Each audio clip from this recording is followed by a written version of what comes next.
All right, today we're going to talk about 5 ways that your brand can build trust and why the trust-time connection is critical to understand. So right now we're living in a time when we're surrounded by claims of fake news and revelations of corporate wrongdoings and the continual need to fact check information. So our ability and need to trust is more critical than ever. So if the process for gaining and retaining customers was challenging before, it's now a little bit more difficult. The good news is that you're able to build trust or trustworthiness with your customers, and it's really an investment in your business's success. There's demonstrable ROI to building trust, how it speeds up the decision-making process for your customers and just reduces the decision friction that they face. So first of all, what is trust and why is it important? So trust is the confidence that we put in another person when we have some sort of vulnerability, i.e. like when we need assistance or when we have to make a choice or we're about to part with our money in a situation like making an investment or a purchase. It's when we're giving up control to somebody else about something. Research shows that for consumers, low trust environments create stress. It reduces the ability to make decisions effectively and create decisiveness. These are hardly conditions that make it easy to sell a product or service. And again, there's good news because brands are able to create high trust environments, and high trust customer experiences put people at ease and allow them to more quickly, more confidently take actions, whether that's investing in your company or recommending your product to friends. While consumer trust has always been important for brands, it's getting more important year after year. Whereas in the 50s, about 30% of a brand's value came from the intangibles like the brand itself or market position, business systems, IP, things like that. Today, that's over 60%. So trust is the foundation of a strong brand, a brand that can build a loyal following. It's also the crux of the coming realignment of our fundamentals that all businesses are going to have to grapple with as the pandemic forces consumers to make tough choices on who they want to spend their money with and who they want to invest their time with. So it's a changing world, right? It has changing needs. The way people think about and interact with brands has changed dramatically since the 50s, and therefore the drivers of brand value have changed also. Not only do we have far more choices than ever before, but today, as savvy consumers, we're more aware of the mechanics of marketing. We have more access to the brand, picking up on the spoken and the unspoken cues. If a brand, through their official channels like advertising, says something, but that doesn't match the actions that we see their employees taking or their leaders taking, there's a disconnect, and that creates distrust.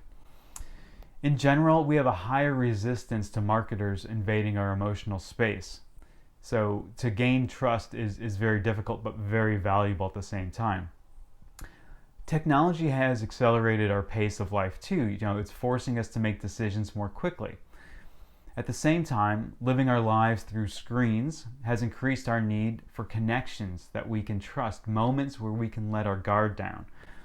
While brands have always connected with us emotionally, and people have considered themselves Ford guys or Apple fans, for instance, we base these connections today on more than just the product performance or a sense of individuality or the image that's projected onto the buyer for having chosen a brand.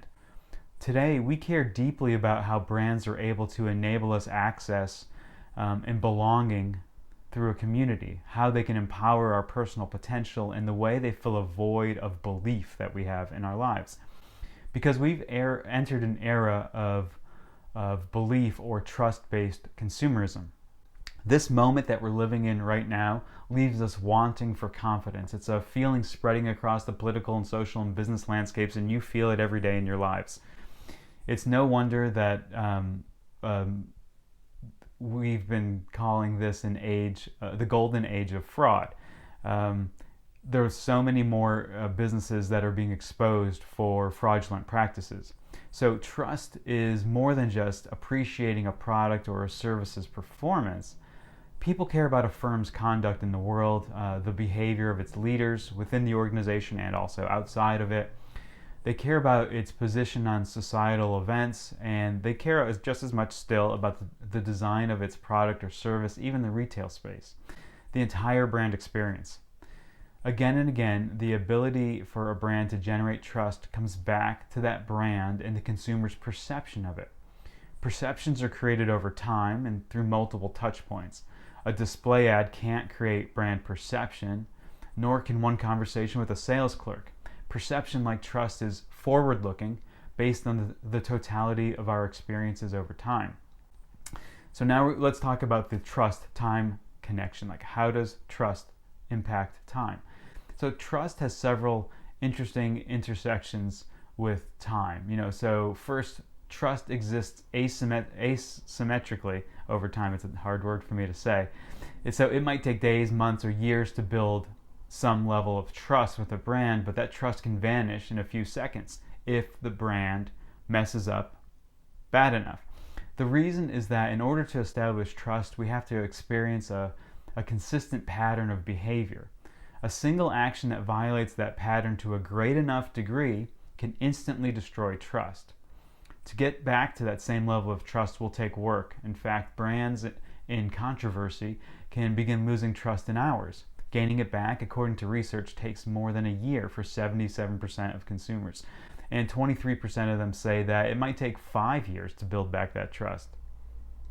Businesses that lose trust through poor customer experience, a product that disappoints, or less than stellar return on investment, must quickly acknowledge what went wrong, because transparency with sincere desire to make it better goes a long way. Why? Because ultimately, people do not put trust in investment products or running shoes. They put trust in the people behind those things that they invest in or that they buy. The second intersection of trust and time is actually far more valuable to brands, and it's a lesser known fact. So you might be hearing this for the first time. Trust removes what we call decision friction, and it accelerates our ability to make important choices. As trust goes up, speed goes up as well. Effort goes down. Let's take an investor who's thinking about investing in a real estate deal, for instance. The investor, this might be for the investor, this might be a complex process. Making or weighing lots of different factors about the deal itself, like risk, reward, historical performance of this type of property, future probability of success. But there's another set of calculations happening, and that's the investor's perception and level of trust in the organization or the individual that's organizing the investment. This is the key determining factor in whether that investor will move forward with that investment. It's much more difficult to convince people to do business with someone who they don't trust, even if the deal or product seems amazing. If all the product specs work out, or if the details of the investment make sense on paper, it's not a guarantee that people are going to want to move forward with it if they don't trust the person who's representing the deal. Trust eases or eliminates the anxiety surrounding decisions, allowing you to make better judgments more quickly.